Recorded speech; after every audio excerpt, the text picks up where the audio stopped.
Hello everyone. Today this is the topic pharmaceutical suspensions. So this is one of the famous example of pharmaceutical suspension in the figure form, milk of magnesia, or it is also called as magnesia magma. Magma, it is also a type of suspension.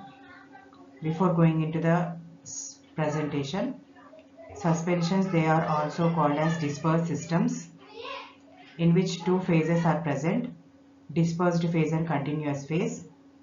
Dispersed phase is the one which is present in fine solid particle types in suspension, and continuous phase will be a liquid solution. So the fine dispersed solid particles are uniformly distributed throughout the liquid solution in suspension. So here solid particles and liquid solution is there. So we can categorize the suspensions as biphasic liquid dosage forms. So the definition of dispersed system is that the one substance which is distributed in discrete units, and the substance will be a finely divided solid particles throughout the second substance, and the second substance is called as continuous phase. So we can see, since the solid and liquid phase are present, suspensions are called as heterogeneous systems consisting of two different phases, and finely divided solid particles are dispersed in a liquid medium. So the suspension is a biphasic liquid dosage form with the above two definitions. One phase will be dispersed in the another phase in a uniform form. It is dispersed uniformly. Examples of suspensions, as I mentioned in the figure, that is milk of magnesia. It is also called as magnesia magma. Okay, so the dispersed phase is called as internal phase and the continuous phase is called as external phase. So internal phase, which consists of insoluble solid particles, their size ranges from 0.5 to 5 microns. Okay, and these solid particles are distributed throughout the continuous medium with the help of a suspending agent. Coming to the properties of a good pharmaceutical suspension, as the solid particles are present, they settle at the bottom or on storage.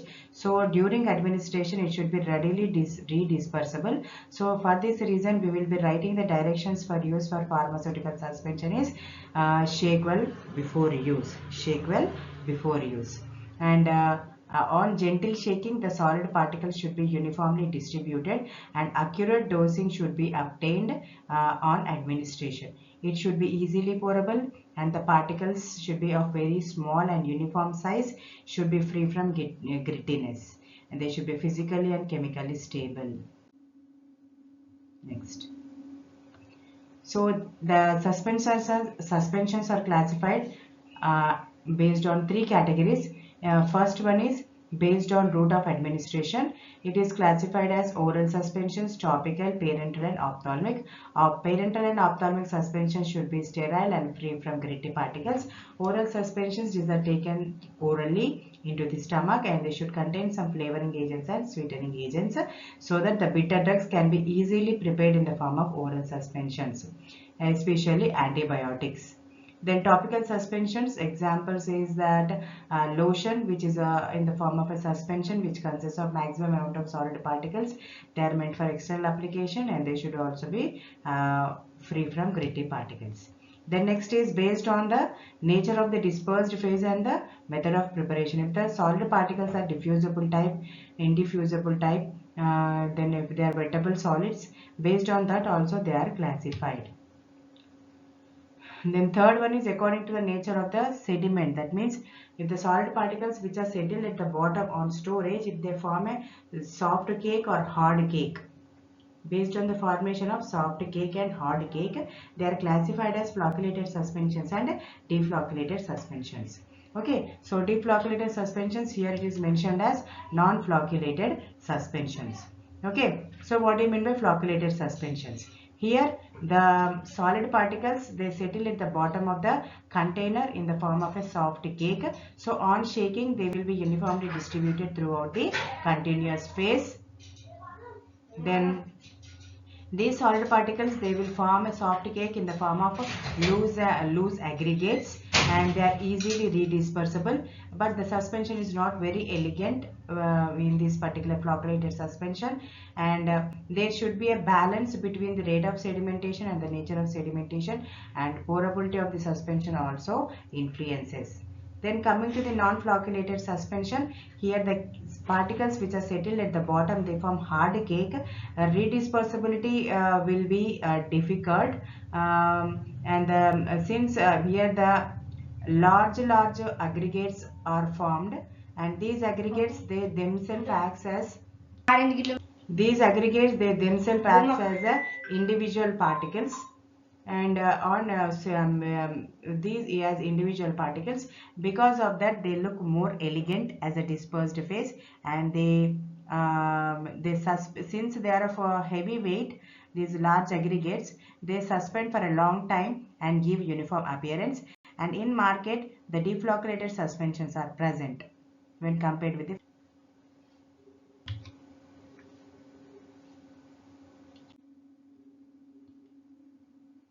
next. Coming to the pharmaceutical applications of the suspensions, oral suspensions, as I have said earlier, the bitter drugs, unpleasant drugs can be prepared in the form of suspensions like antibiotics, etc. One more example here is chloramphenicol palmitate suspension, and some drugs which are insoluble, which are partially soluble, also can be prepared as suspension. Example is prednisolone, and to improve the stability of the drugs also we can prepare the suspensions. And parenteral antibiotics can also be prepared in the form of parenteral suspensions. In cosmetic industry also, the suspensions are prepared. Examples, as I've said, is lotion, calamine lotion.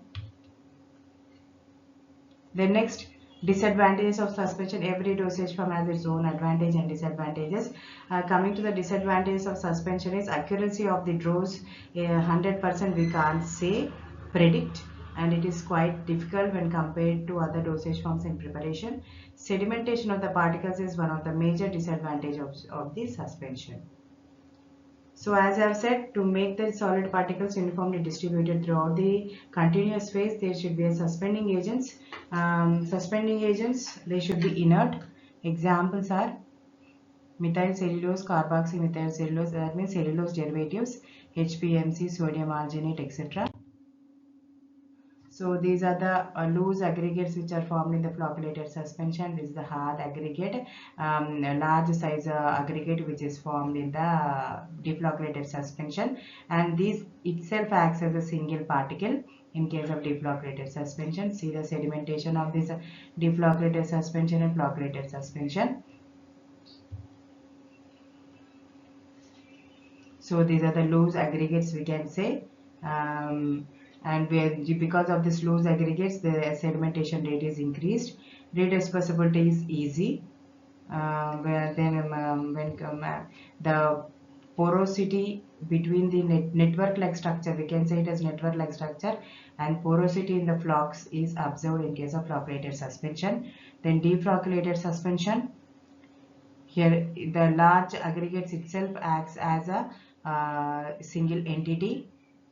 By which it is difficult to do for redispersibility by agitation.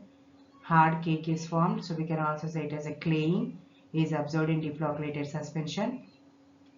And the supernatant portion of this deflocculated suspension is cloudy when compared with the flocculated suspension.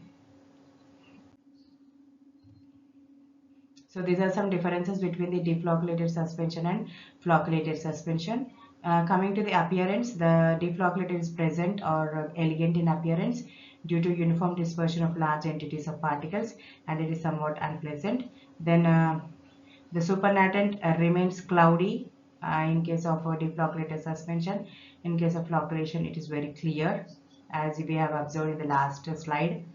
Here particles aggregates themselves act as separate entities. Here they form network-like structures or loose aggregates. The rate of sedimentation is slow in case of deflocculation, whereas it is high in case of flocculated suspension.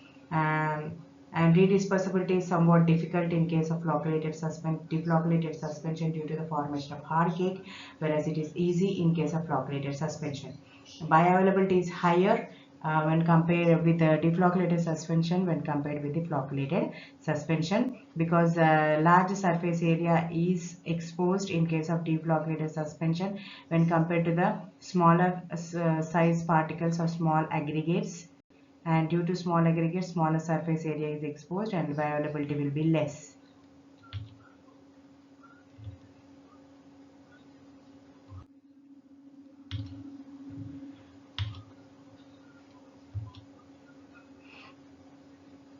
Then coming to the flocculating agent, it is one term we have to know.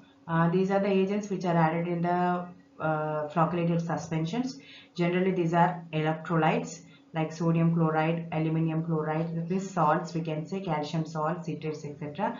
And the concentration in which they have to use is 0.01% to 1% concentration, and they are very neutral. They help in preventing the formation of cakes of the dispersed solids, right? Then methods of preparation of suspensions, there are three methods, out of which we will be using the first one, that is direct incorporation or dispersion method. The other one are precipitation method and controlled flocculation. So in precipitation method, the solid particles will form as precipitates, and these precipitate will be uniformly dispersed throughout the liquid medium. Okay, in controlled flocculation, flocculated suspension is prepared and flocculating agents are added. Okay, direct incorporation means all the ingredients will be directly added and final volume will be adjusted. Because of this method, there will be enhanced dispersion, prevent settling, wetting and wetting of the preparation, and there is a necessary, since it is a dispersion system, suspending agents should be added. Okay, whereas in case of precipitation method, why the active substance is converted into the precipitate is due to the introduction of counter ions in the preparation, and these active substance, it forms a precipitate, and thus precipitate will be a insoluble salt. Suspensions itself consists of finely divided insoluble solid particles. Is it right? So in precipitation method, the precipitate which is formed is insoluble, and this insoluble salt will be uniformly distributed throughout the continuous phase. Okay.